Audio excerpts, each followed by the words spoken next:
your mind, lost in.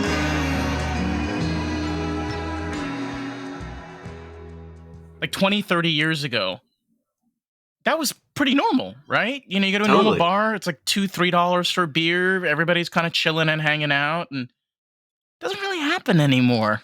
Well, if you go back even farther, like our parents had no idea where we were at all times of the day. Nice. Yeah. Very different The experience. 80s, man. You know, right now we can track our kids and know exactly how fast they're going in their car. Oh, shit. Yeah. Yeah, you can also control your kids' telephones, you know? There's Yeah. smartphones and iPads and laptops Oh, yeah. and Xboxes and game But hey- station. Shit, there's a lot of devices. Yeah. Honestly, it's not even been that long. My oldest son, just recently like got into The Office, and like even as that's not that long ago. What 2008, 2009, 2010, somewhere in there. Like you look at some of those episodes, they didn't have phones, and the phones they did have were janky. You know, they weren't taking pictures of stuff. They weren't on them all the time. It was kind of like, whoa, it really wasn't that long ago that we Yep. weren't. Just so you know, Kyle, 2008, that was like 15 years ago. I know, Okay. but in the spectrum of things, you think The Office, you think that's not that long ago, but so yeah, that kind of threw me off. I was like, man, nobody's on the phone, even on this show. Yeah. Kind of weird. I always say that I was born in 1999, so technically I was raised in the early 2000s, which theoretically was the 90s. Let's just be honest. But when you got to like that period of 2009, 2010, I very vividly remember that boom. What do I mean Oh, by yeah. boom? Like literally January of 2010 all the way to December of 2010. Every fucking month was cheaper TVs, brand new iPad, brand new iPhones, brand new smartphones, brand new electronic devices, noise cancellation headphones.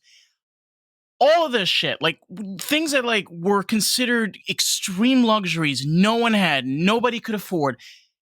All of a sudden 2010 runs around, everyone has one. Yeah. Everybody has an iPad. Everybody has a smartphone. Everybody. It's crazy. Yeah, and if it's not an Apple brand, around Christmas they've basically given them away. Tablets, they're so cheap. We've got so many of those laying around our house that we've got for our kids over the years. Yeah, it's crazy. Well, where we grew up, our age, Kyle and I's age, I'm 46, Kyle's 45. I wouldn't have guessed, but yeah. Right there in that time, I heard Nate Bargatze, a comedian, talk about just that generation right there. Like we're Gen X, but like we're almost millennials. We're right there in kind of that mix. And in there's this gap age. They talk about this gap generation. Some people call it the Oregon Trail generation, but he was calling it, saying that there's another group called the Lucky Ones. And the reason why they're called that is because we grew up with no electronics. We grew up with maybe, Atari or Nintendo. Pong. Yeah, we grew up, well, at the very beginning, Pong, but then like Super Mario Brothers, like that was us. Like Donkey Kong at the Pizza Hut, that was us. But that was still not something that you necessarily took home with you just yet. And so as we grew up, technology showed up. So we kind of get the mix of best of the both worlds. We got to be in the go play outside and, make something up with your imagination. And here's technology. It's about to change the world. We got to experience both those things. It's amazing. I mean, and again, we're what we're talking about is not even 100 years. We're talking about what, 33 years? Yeah. Time is compounding on itself, right? But it's been a very dramatically incredible increase. I mean, I've had artists on this podcast, and I've even had people, for example, working in the industry. The way that everything has changed, not even rapidly. I mean, we're talking about 180 degrees, completely in the opposite direction. Like, who would ever think that in 2024 we would be at this point that we are in regards to the entertainment industry across the charts? Yeah, it's bizarre. It really is. It's not just bizarre. It's kind of fascinating because, used to, you get interviewed for a job and they want to know if you are proficient with a particular type of software. But now they're really looking to see whether or not you can adapt, because every 6 months, every year, there's more changes, more difference. I mean, with the song industry in particular, the use of AI and how you use it and what it looks like, and is it art or is it not art? And then even when you get into work and what the AI, artificial intelligence, is doing for computers and for even writing and for content, like, it is radically different every few months when we live right now. Doesn't look like it's slowing down. Can I ask you guys a question? I know you guys are definitely storytellers for sure. You were talking about earlier about how the change of technology has had an effect on you. How would you say, like, pertaining to music? Because I know that, like, everybody has seen definitely that change in how music has gone, like, for example, even with the rap industry and hip hop and country and so on.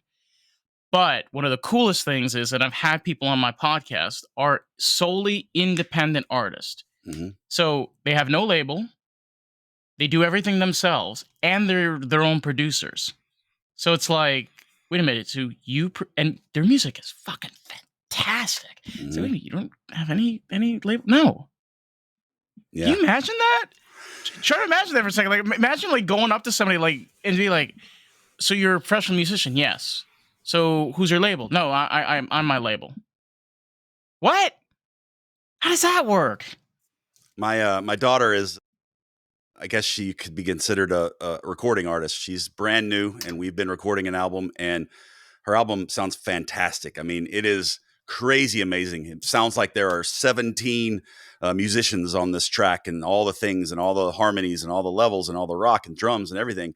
And we went to this dude's house in East Nashville, and he started working on his computer. He'd pull out an instrument, he'd play one, then he'd put down another instrument, play another one. And like, he created a wall of sound in a 12 by 14 living room. I mean, that was it.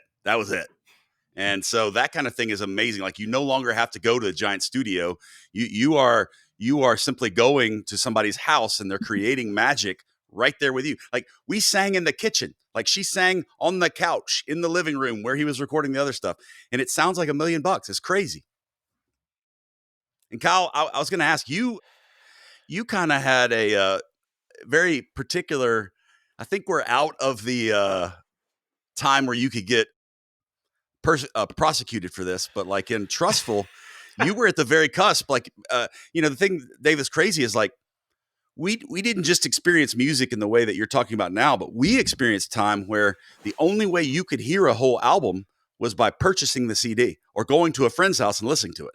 Or so getting a tape or getting a vinyl. Yeah, absolutely. Yeah. But tapes were not cool, and vinyls, forget it. It was like CDs were the coolest thing ever. We had these Bibles that opened up and had 78 CDs in them. And, the black books. Yeah. And so Kyle was at the cusp in Trustful, Alabama, single guy living by himself. You want to talk about what happened to you, buddy? Oh man, I became so proficient in Napster. Like, I was like, I was the guy Metallica was coming after. Like, I was that guy. But I mean, we've seen it all over. That's kind of what's cool about Jay and I's generation is when we were born, it was 8 tracks, and then it went. I mean, vinyl was around, but like, vinyl was there. 8 tracks, went to tapes, went to CDs, went to mini discs, which weren't that was sort of not many many people had that. They sucked. It went all so digital. Bad. Yeah, they were terrible. But it went all digital. You could burn your own. I remember when you could burn your own CD. Thinking like, man, I don't have to listen to every song on the thing. I can take the ones I want and I can slap them on a CD. And now I got a mixtape that's actually a CD. I felt so cool doing that. Back in '97 or 98, whatever it was. I mean, we've seen so much change, and now it's like all digital. And Jay and I are very different. Jay is always on the cutting edge, man. I stopped updating my personal like technology iOS in 2007. Like, if it's happened since then, man, I don't know it. I don't know how to do it. Like, I'm still like, hey, where's the thing on my computer I could stick my CD in so I could give it to my iTunes catalog? I'm like, I'm that dude. Yeah, Kyle, I hate to break it to you, but iTunes was discontinued like 2 or 3 years ago. It hurts, man. It hurts so bad. It really does. But I mean, I dabble in Spotify. I'm not like, I'm not that much of a dinosaur. No, But isn't that weird though? Because like I remember when like you had to like bootleg me. I used so when I was a kid, we used to bootleg music. So, I had an iPod and we had a kid in school. He was a piece of shit and he still is a piece of shit. He would he would bootleg. So like you would give him your iPod and he would terrible guy. Like he would give you terrible songs, absolutely shitty. But he was like the only one in the class that had a computer, that had internet access, and he had the ability to like burn things and put things on MP3 player. To think that that was my music like hub. Was that fucking shitty, 5, 6 in 7th grade, 300 and something pounds. I'm not even shitting you. A beast. The beast. Yeah, exactly, my man. There you go. hey, listen, Jay and I are the generation though where you had to sit there next to the radio with your Yeah. tape player Yeah. and like, okay, I think this is it. I think this is it. Boom, and you hit record when the song you wanted to come on, and you just held it next to the radio. You recorded the song as it played, and then when the song was over, you stopped it. You're like, oh man, now I got the song I want. Now I get my memory of that was Will Smith. He did this Nightmare on Elm Street song. You've probably never heard it. You're way too young, but like with Freddy Krueger and all that stuff, and like I thought that was the coolest song. It was kind of creepy. I got to find that song. So when it came on, I recorded it. Let's do it over and over again. I think I destroyed that tape. Jeez. Man, Damn. I hadn't thought about that in ages. Look at this. We're doing a little reminiscing over here. We're lost in a groove, man. We're lost in a groove. Kyle, when did you get your first boombox? Hey, I never really had a boombox. I had a mini boombox. Not quite. Oh, you weren't one of those cool kids. Damn. I had the little one. I did not have the say anything. In your eyes. I had one of those. It was awesome. Never had that. You I could had a make little killer mixtapes with the two, with the double two deck. tape decks. Yeah. Yeah. Mhm. So we're basically over here. Jay was like the cool, like bomb motherfucker with like the big boom box, with like Nas and like full blast, just walking by. And Kyle had a little tiny thing with Donna Summer. Donna Summer. Oh, come on, man. I'm sorry, man. That hurts. Sorry, man. But Donna Summer's fucking awesome, man. She's a good singer. I will survive. That's I my will survive. that's my motto. Oh my god. Let me ask you guys something. What kind of work have you guys been recently working on? Just out of curiosity, or anything that you're working towards this year, like any future projects?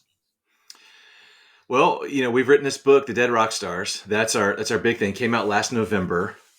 It's our first novel that we wrote together. So we collaborated and wrote this thing together. Came out in November.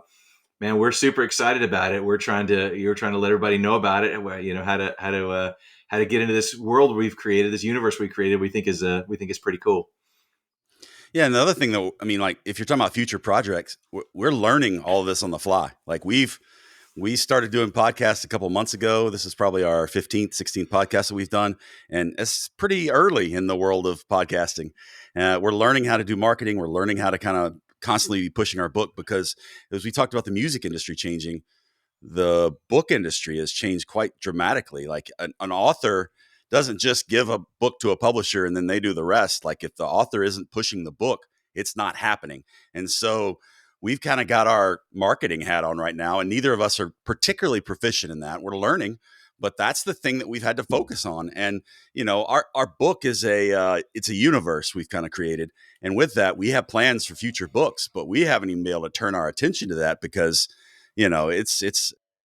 it's like drinking from a fire hydrant is kind of what's going on right now with us when it comes to how we're marketing this book and what we're doing.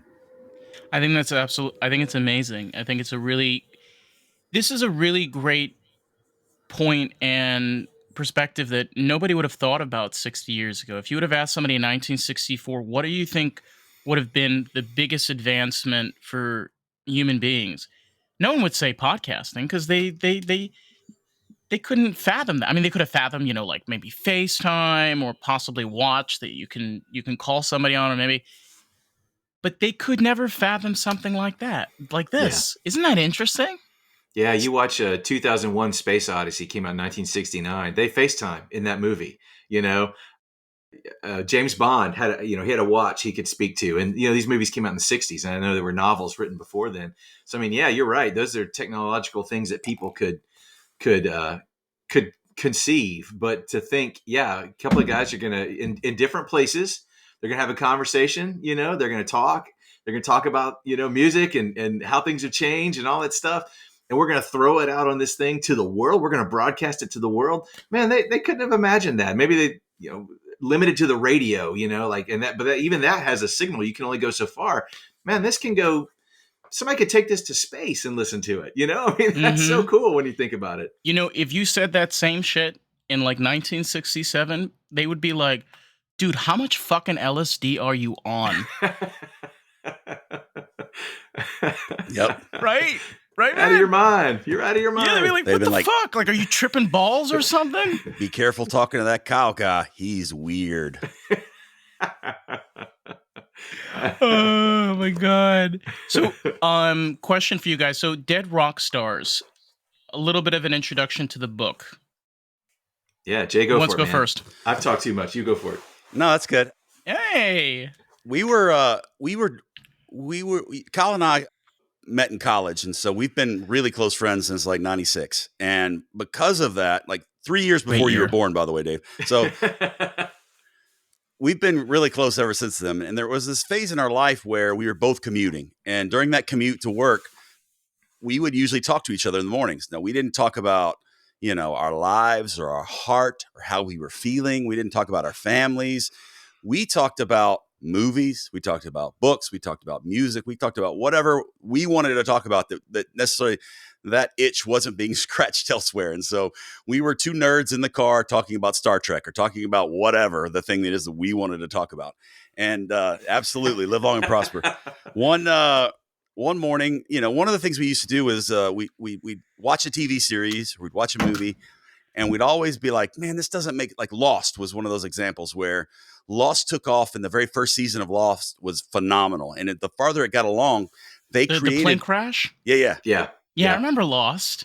Yeah, it was awesome. Great It was show. a fucking amazing show. It got But as weird. It got very weird and bizarre in the last two seasons. Yes, that's my point. Very much so towards the end of it, they didn't know what they were doing. They were just making stuff up, trying to land the plane.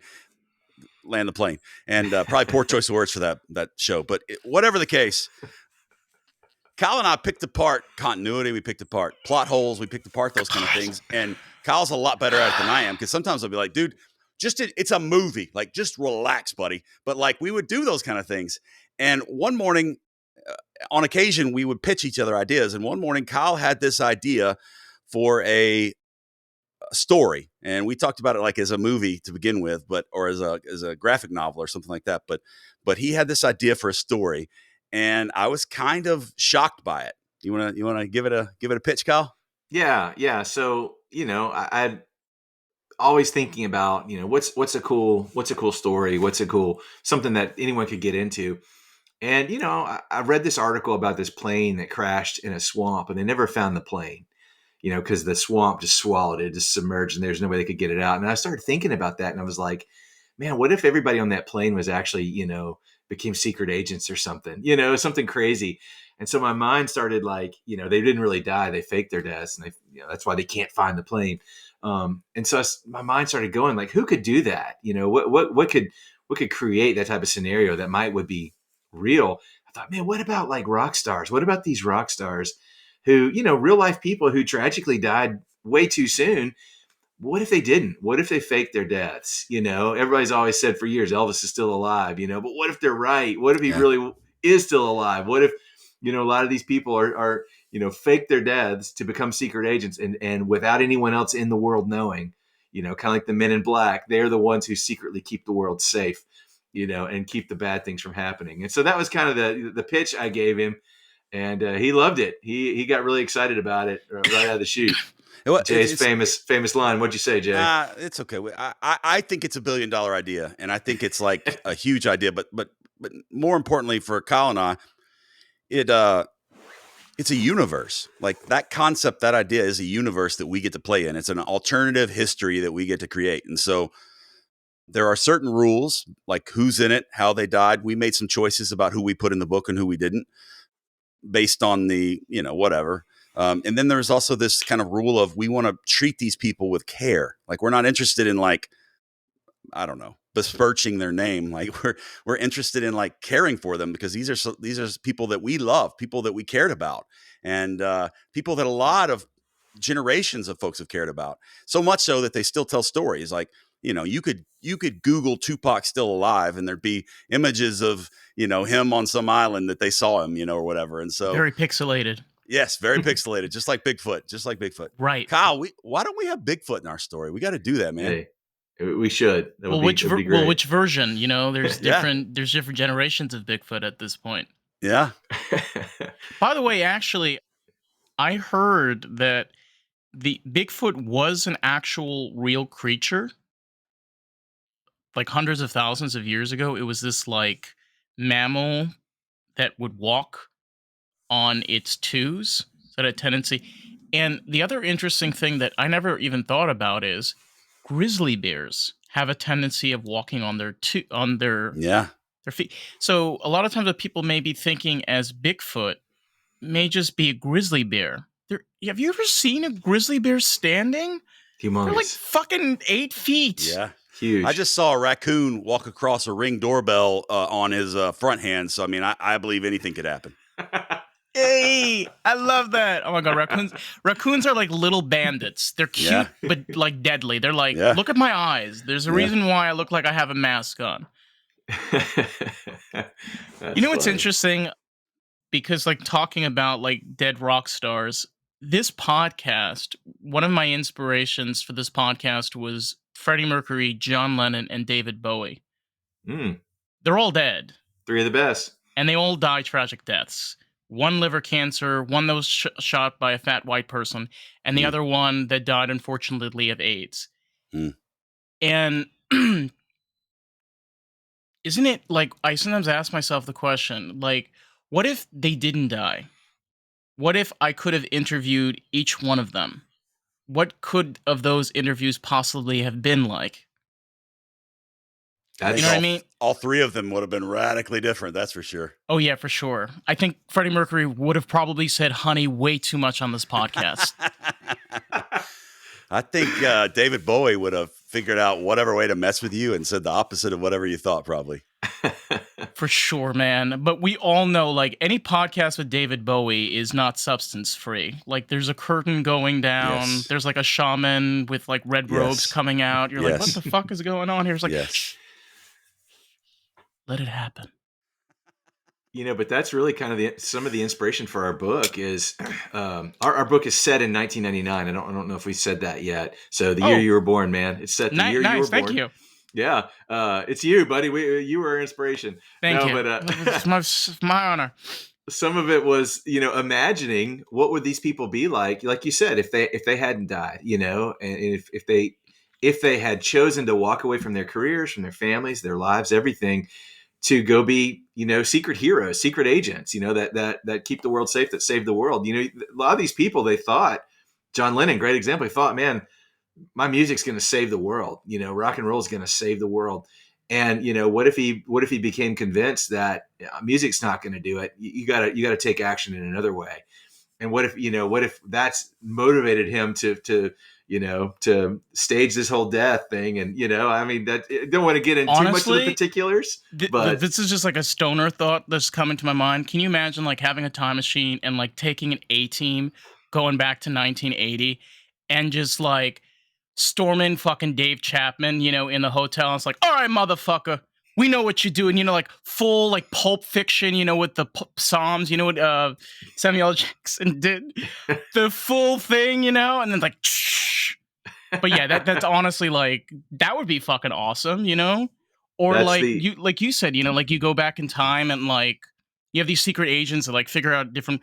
Didn't they had a TV show recently that they did, I think with Lerman or something. It's where they were targeting Nazis. what was it? Are you thinking of Inglourious Bastards with No. but it was like this hypothetical scenario of if people could have. It was a hypothetical scenario if you can have a group of people be able to target these Nazis. Was it Mine Hunters with Al Pacino? Is that what you're talking about? I think so. I don't know if it's Maybe. Mine Hunters. What was it called?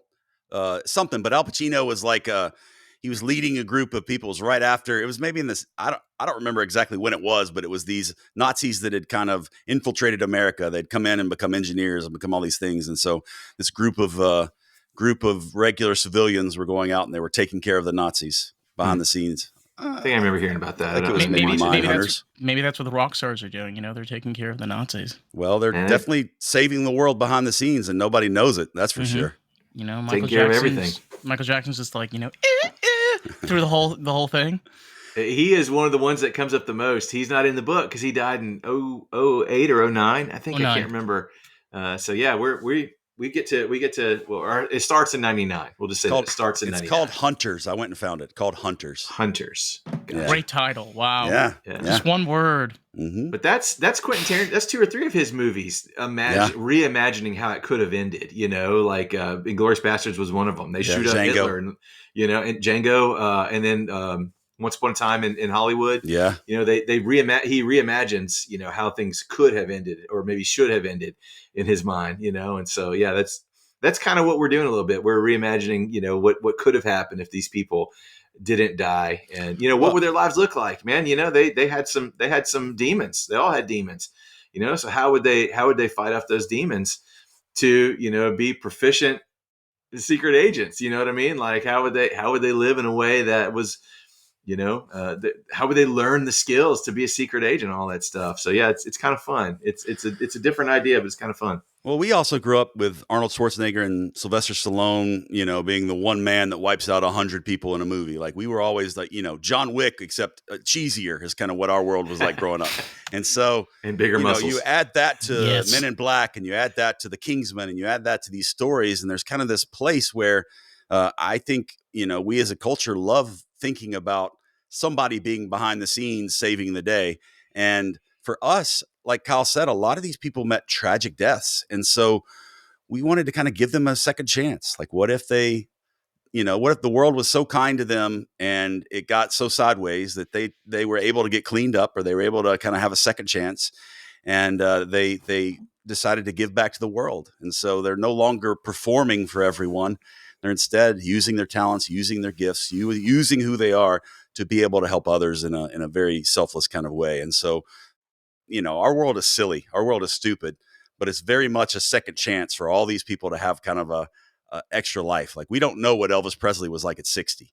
Like we don't know, what Tupac or Biggie would have been like with, safety and peace. Like what could they have done? What could they have created? What if they weren't constantly looking over their shoulder? What if that world wasn't who they were?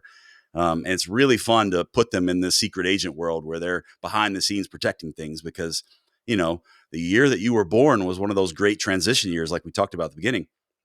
All this technology was happening, and there's also a lot of fear in the world about that technology. And so the Dead Rock Stars are kind of grappling with that and dealing with that. And it's a really important time in our history, because collected information is piling on itself to where people are advancing technology so fast that technology is the true rock star, and they don't know what to do with it.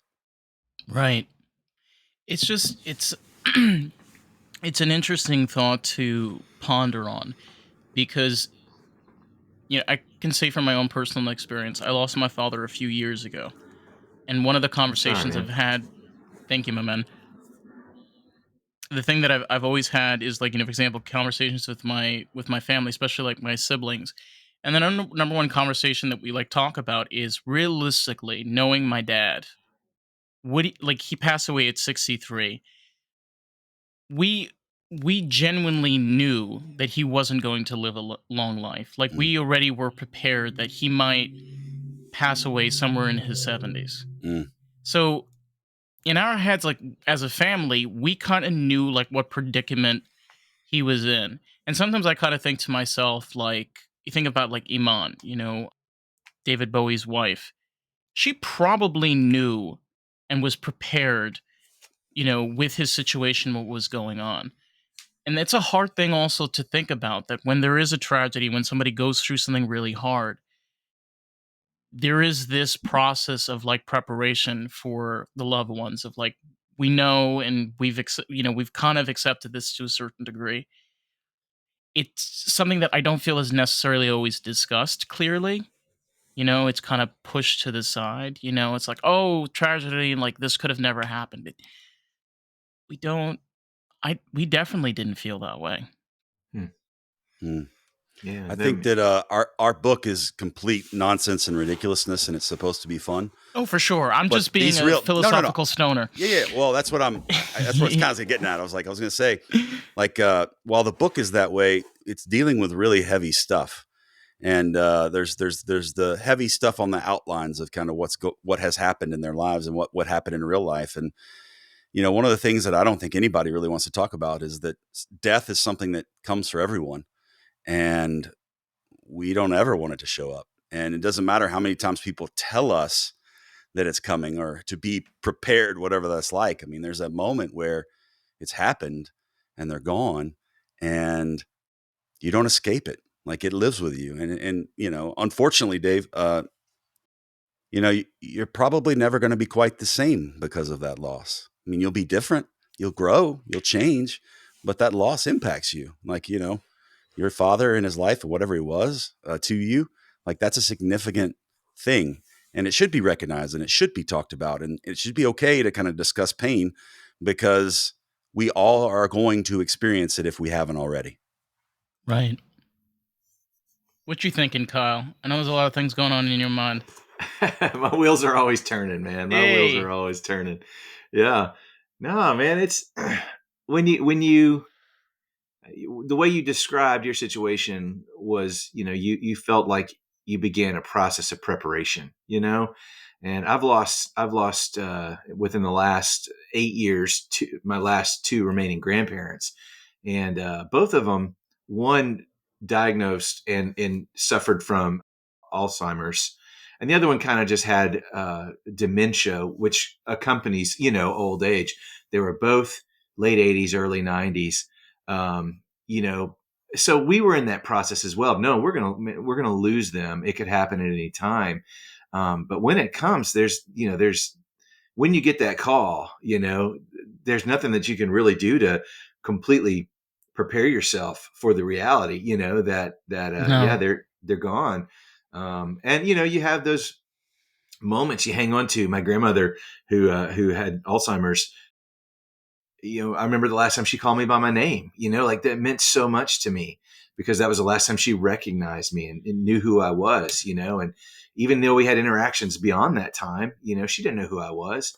I could tell stories about myself, and she could remember the little boy that she had those memories with, but she couldn't put it together that little boy is this grown man that's talking to her right now, And so when she was gone, it's like there was a sense of sadness, but also a sense of peace, knowing that she didn't suffer from that, that debilitating disease anymore. And so it's hard when you're walking through that. Even if you're prepared, it's hard. Or if you know the day is coming, even still when it comes, it's tough. Mm-hmm. For sure. And I definitely like, even to elaborate on that point, it's where you're right. You can't like 100% like prepare, and like kind of touching also again on like with rock and rollers. I was talking about this the other day. We're talking about like Freddie Mercury, for example. If you truly want to understand, of like, in my perspective, like the very last song, which was Mother, you listen to that song and you're like, okay, he really is truly gone. Like, he died in 1992 and it's over. And in my head, I've always accepted that Queen is over. That they existed all the way up until 1992, but it's very strange in how their ghost still continues to this day in a completely different variation. Almost in a way like what you were saying, is like paying that respect to these dead rock and rollers.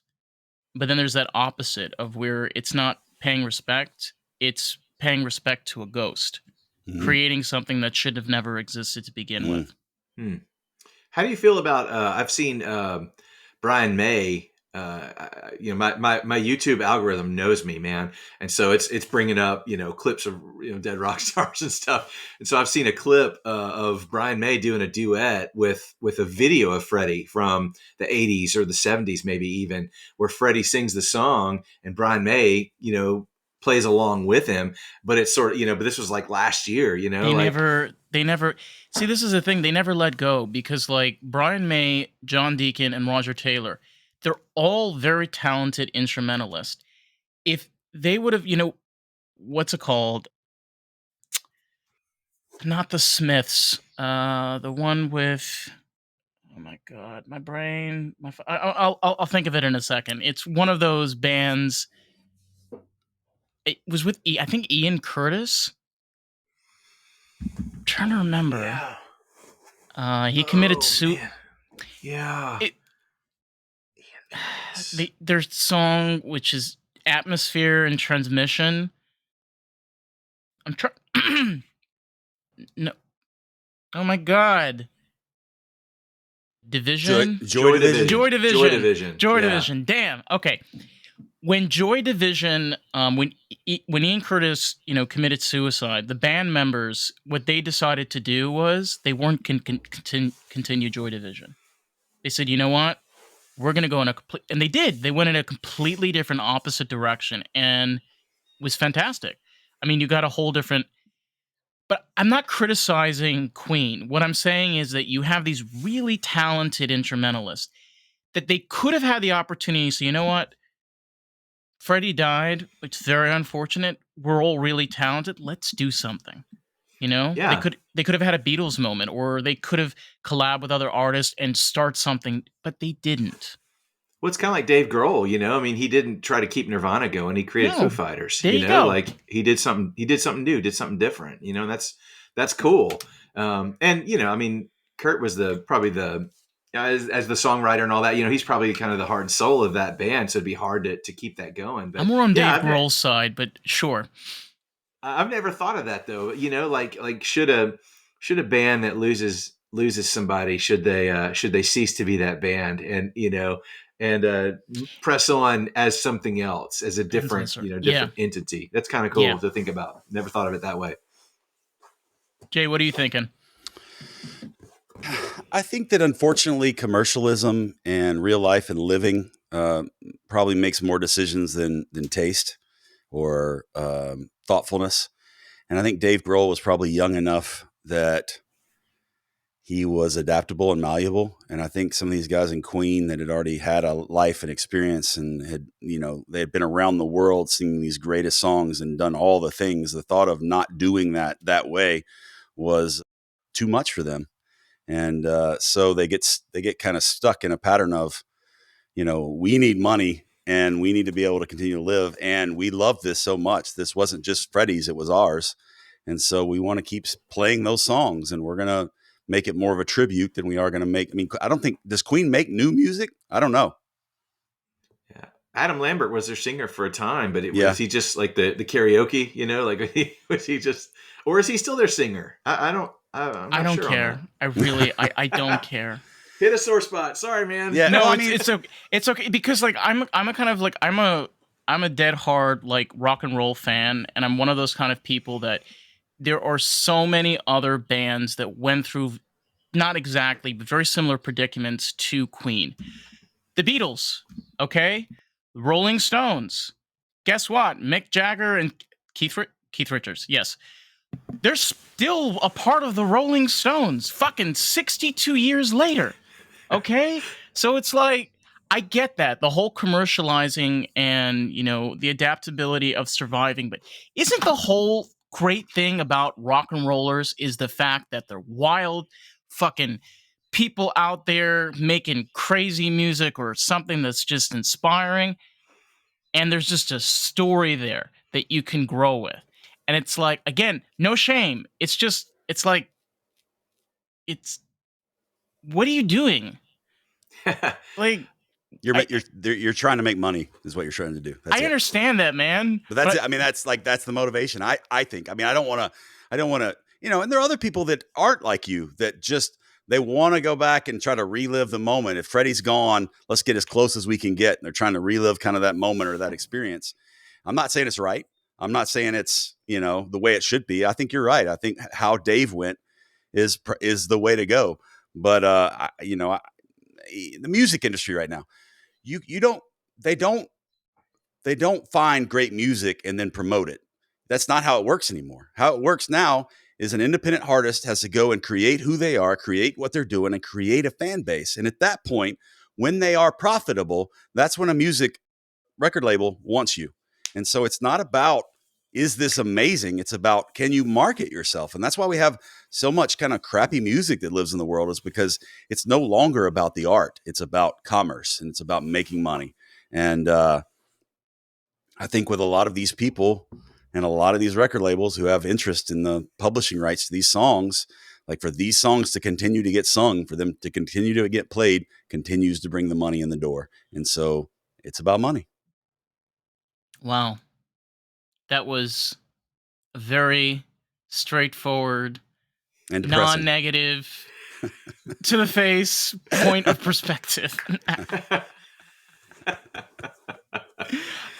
You're definitely you're right. And you do definitely bring a good point up. I mean, at this point, artists have a choice. You can go through major labels, but you can also go through independent artists. But the problem is that you still run into the same issue. Like, I've seen it more than I can even count. How many songs that are, quote unquote popular, and it's like because of the sound, or because they were gender neutral in their lyrics, or some bullshit, and it's like, dude, this is shit. Like, I get it's okay and cool, but it's like a one-hit wonder. It's like, I guarantee you this person can't make anything else. I wonder, Dave, I don't know if you're a sports fan or not, but the Super Bowl every year, they have the big halftime show, and it's always, who are they going to get? Who's it going to be? Like, in 20 years, what artist is going to be, they just going to roll Billie Eilish out there every year? Well, here's Billie again, because who else in that like mass appeal? Taylor Swift, she going to do the Super Bowl every year or whatever? I'm thinking about that because there's so much. Even now, it's like they had to go get Usher. They had to dig Usher up from somewhere to, come to the Super Bowl this year. So, I don't know. He may still be awesome, but I have no idea. You just gotta brush off the dust, a little. A little bit. Grease the joints. See if you can still the joints. move it. That's right. Yeah. Oil the joints up a little bit. Do you guys remember when they had The Weeknd on for the half? Oh my god, bro! I'm telling you, I checked my joint. I was like, shit. Is this stuff laced? I like to look at the other person, like, you're sober. What the fuck, man? Weirdest fucking shit I've ever seen in 25 minutes. I could have watched like Nosferatu from like the 20s, and that would have been like less weird. Yeah. But I mean, like specifically, you remember it. I have no idea who was last year. No idea. I don't remember last year. I think it was like Rihanna, and then people were like angry because she was like pregnant or something. It was Rihanna. Now, she was the hip hop floating. tribute with all the like, was it Eminem? Was he in there? Was it the Detroit hip hop? It was Dr. Dre. Dr. Dre, yeah. And it was and Eminem, Snoop and it was Snoop. Oh, that was so good. Now that was, I'm not a big hip hop fan, but that was really fun. That show, and they were like dancing on top of like Fat 50 living rooms and stuff. Remember Fat 50 hanging upside down? He picked up a couple more than 50 Cent. Oh my god. He's like $1.50 now. Yeah. Like you're talking about like the people that they made the controversy. Okay, if you can think of anybody that's made controversy, is like Eminem, Snoop Dogg, like Seth Rogen. Yeah, Seth Rogen definitely is in that mix, and it's like these are people that they really don't give a shit what their producers and manager. They're like, fuck you, I'll replace you with somebody else. I love that. Can you imagine? It's like that's Seth Rogen in particular is a interesting kind of weirdo because he seems to chase after what he wants to do. But the thing is, a lot of people in the world love what he wants to do. Like, he's really kind of created that niche for himself where he knows who he is. He knows what his audience is. He knows what he's doing, and he stays in that lane. The stuff that he produces, like his company that produces stuff, is outrageous. They produce all kinds of stuff, and a lot of stuff that is actually, I find really interesting and different from what's on out there right now. And so he's figuring it. He's figured it out. All those people have, in a way, they've figured it out. Even though they have that kind of I don't care what you think attitude, like they have also figured out, something that people want. Right. And maybe it is authenticity. I don't know. Kyle, Yo. what you thinking? I'm going to embarrass myself here. But when you were talking about Seth Rogen, I had to think for a second. I was like, is it Seth Rogen? Is he the podcast guy, or is he the dude with the curly hair? You thought he was Joe Rogan. He does. No. Seth Rogen does do if I'm not mistaken, he does do a podcast as well. Yeah. So Seth Rogen's the one with the curly hair, right? He's the actor. He's like nominated for several Academy Awards, he looks hella Jewish. Let's put it like that. He looks hella Jewish. Yeah. Prototype. He was in the Fablemans. Yeah. That okay.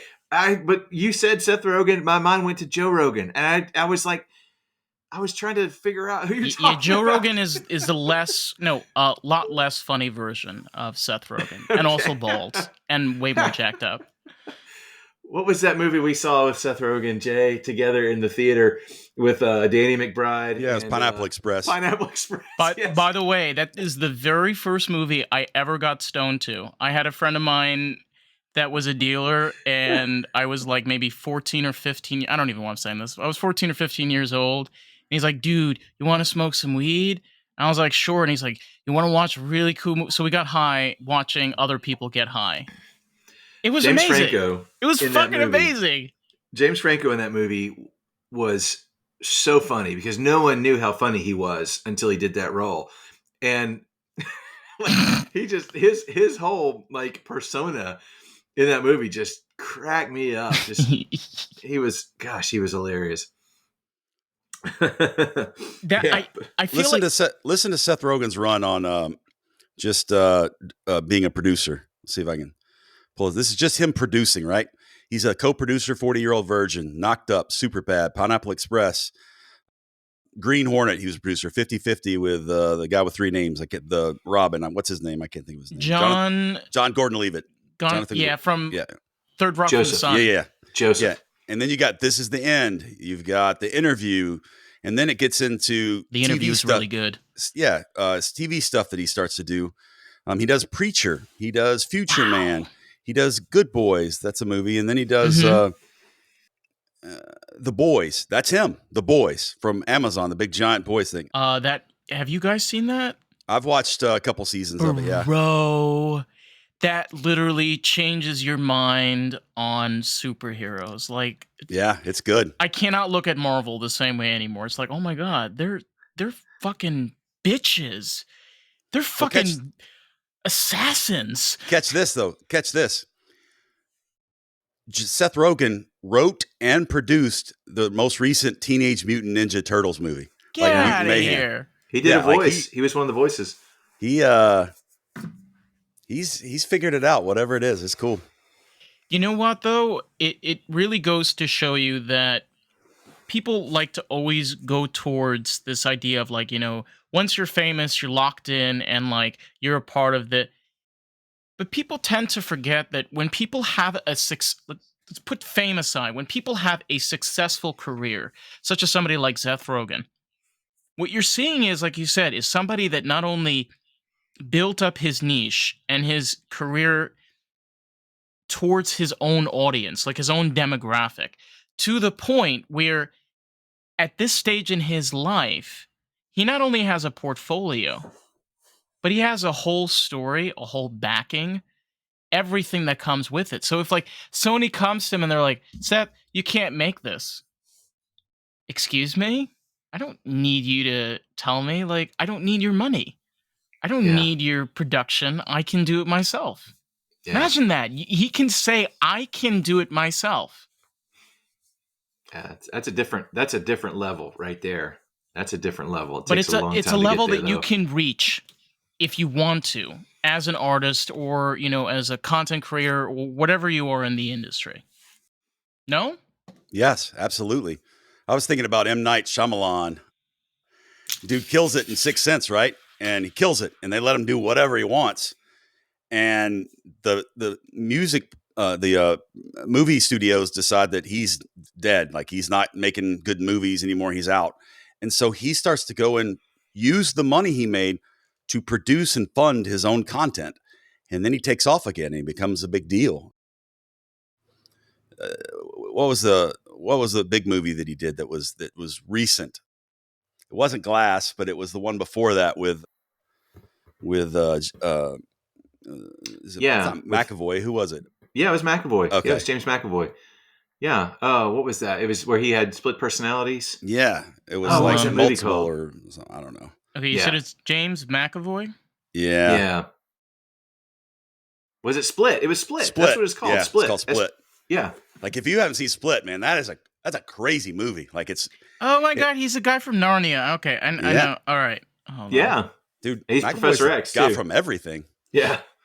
He was Professor X. He was was he the younger Professor X? Mhm. Yeah. Yeah. In First Class and Days of Future Past and all those. Oh my God! Wow, he's a weird. He kind of reminds me of like a monster in a movie. How so? You know? There are people. Nothing wrong. There are people that are really cut out for example, like thrillers and horror films. I love me a psychological, like the psychological thrillers like Alien, or something like that. But there are people that you can put in a movie like that, and their physique or face structure is just perfect to be that prey character. Yeah. Because when you look at them, you're terrified. You're like, what are they going to do? It's interesting. Paul Dano in the most recent The Batman, like playing the Riddler. Spoiler alert if you haven't seen it, dude. He was scary. He was. He had that look where like it's interesting that you say that because there are people that if they can turn it on, they are super creepy. Super It's all in the creepy eyes. looking. If you can Yeah. have unhinged eyes, if you can look like crazy eyes, that can do it, man. Doesn't matter what your face looks like. If your eyes can get crazy, yeah, Shit. you can play it. Just But throw then- in. Yeah. But then Paul Dano was the sweet, soft spoken dad in The Fablemans. Mention it again. The Steven Spielberg movie came out last year. Where he's just like kind, hardworking father. Like it's so funny. Dudes who are just malleable like that can be whatever. And you know what? It drives me crazy on how, like, again, I understand this is all a business, but imagine you have these people that are in the business aspect of, for example, the corporation, business holding and sharing and so on. And they're the ones that are telling the actors what they're supposed to say and not supposed to say and what they're supposed to do. Because according to them, the numbers is the only truth, and that's what the audience wants. And it's like, isn't the whole purpose of having artists is allowing them to have creative thought and approach so you can make creative material? Like I don't understand the logic. I understand money, but like I don't understand. It doesn't make any sense. It's just baffling. Well, I'm in a devil's advocate here. I'm going to go the other side. Marvel Phase 1 through 4 has been way better than Marvel Phase 5 and 6 because they told them what to do in 1 through 4. They had a story they were trying to tell. In 5 or 6, they thought, we're too big to fail. You guys go do whatever you want. Go have fun. It doesn't matter. And those movies have been terrible, awful. I haven't liked very many of them at all. I'll take because they've let the artists be artists. So I'm like, maybe there's a compromised middle ground where the artists can be artists, but also they can tell a story that's cohesive and is going somewhere. And I'm not, and what I'm talking about is different from what you're talking about, where money and all that drives everything. I'm thinking more from a story perspective, a story platform. Of like, what's the story dictate versus what the artist wants to do in this moment. So maybe that's a completely different argument, but that just kind of I'll take a different run at it. I think that the failure of the movie industry and the film industry is in Wokeism? it's in contrast to the music industry. Mm-hmm. So in music industry, they do a really good job of cultivating an artist. Sometimes too much, but there are people where you get them with the right producer, you get them with the right kind of place, and the music that they make begins to blossom and thrive. I don't know if you've ever listened to the Avett Brothers. They're a very folk Americana band. They The put out You said the Everett Brothers? the Avett Brothers. Probably It, not. I mean, it doesn't matter. The Avett Brothers used to be heavy metal musicians that became folk artists, and they played their instruments like they were still in heavy metal bands, even though it was like a mandolin or whatever, or like a big bass, upright bass. And they put out good music, and they were really great writers. But when they got paired with Rick Rubin, like they exploded. They took off. It became another level of art.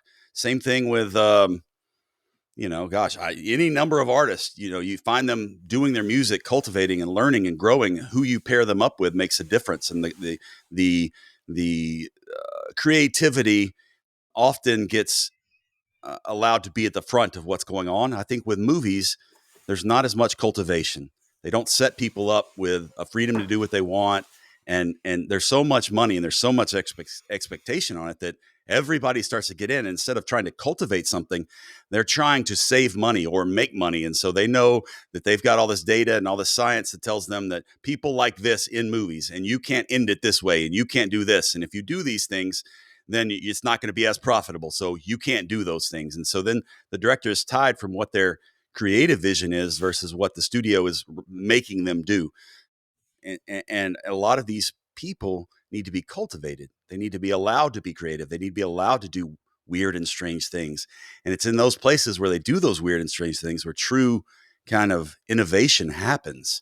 And I think that the I don't know if maybe streaming helps that a little bit, because there's some weird stuff out there that's off the wall.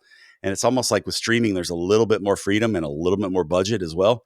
And so they can try some of those things. But I think the movie industry is really struggling with that because they don't allow directors to really thrive. They don't cultivate them. They put all kinds of boundaries on them. They put them in a fence and they say, you can only do this in this fence. the both of you bring up a really great point, and the thing that really like ties into comes back to collaboration, because what sometimes when you're talking about with the music industry, it's very different. And usually you have that balance of, like, for example, somebody like Rick Rubin that could come there and really know how to tweak this and know how to put this out in the right place and really help it grow and blow up. But when you're dealing with the film industry, a lot of the times, agendas and culture norms come into play. Oh, you can't say this because this could be racist. You can't do this because you're not being inclusive. You can't have this person because they're not a woman, or you can't say this because it's not gender fluid. Whatever there is, keeping in mind that when we're dealing with these things, it's not real life. A movie is a movie. Even a movie that's based on a true story is still not a true story. You're watching a film. And this idea of, almost to the point that a film has to depict exactly the way that our world is. Can you imagine if music depicted exactly the way that our world is? We wouldn't listen to music. It'd be boring as shit. Depressing. Who wants to fucking listen to the song, I'm going to McDonald's and buying myself food because I have no money? Like, bro, it sucks. That's not allowed. McDonald's is terrible for you. Yeah, I'm eating a garden salad. That's what you'd have to sing about. Eating a garden salad at McDonald's is probably the most depressing thing I've heard today. Oh For my sure. God, with that 1,100 calorie dressing. Hey. Man. That's great. Yes. So, I was going to ask you guys a question pertaining to your book as well as the podcast. Do you want to elaborate, for example, like how to find things, like your socials, website? Sure. Yeah, man. We have a website, deadrockstarsbook.com. You can get autographed copies from us, but you can get our book anywhere books are sold, Barnes & Noble, Amazon, obviously. It's everywhere you would want to look for a book.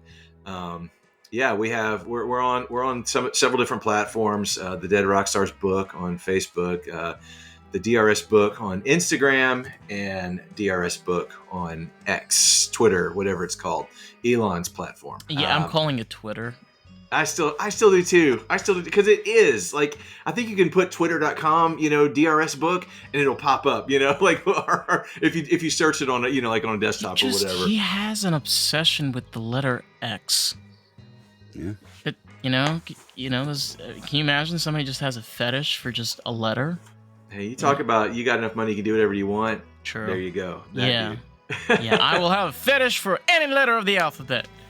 Well, listen, guys, it's been an absolute pleasure to have you guys on. Thanks, man.